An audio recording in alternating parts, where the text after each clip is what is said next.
Hi hello welcome to my channel. చాలా days తర్వాత మళ్ళీ వీడియో పోస్ట్ చేస్తున్నాను. నేను పోస్ట్ చేయబోయే వీడియో రాగి లడ్డు.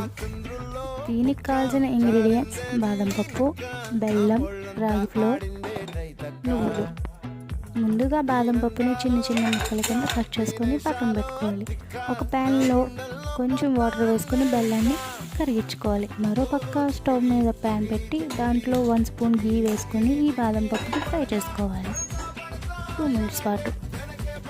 తర్వాత మళ్ళీ అదే ప్యాన్ బాదం పప్పుని తీసేసిన తర్వాత అదే ప్యాన్లో కొంచెం 1.5 స్పూన్ గీ వేసుకొని ఈ రాగి ఫ్లోర్ని సిమ్లో పెట్టి 10 మినిట్స్ పాటు కలుపుకుంటూ ఉండాలి. కొంచెం కలర్ చేంజ్ అయిన తర్వాత ఒక ప్లేట్లో తీసి చల్లార్చుకోవాలి. మన బెల్లం సిరప్ రెడీ అయిపోయింది. ఇక్కడ మనం స్టవ్ ఆఫ్ చేసేసుకోవాలి. ప్యాన్లో నువ్వులు వేసుకొని లైట్గా గోల్డెన్ కలర్ వచ్చేదాకా ఫ్రై చేసుకొని మిక్సీలో వేసుకొని పౌడర్ చేసుకోవాలి. చూడండి ఇక్కడ చల్ల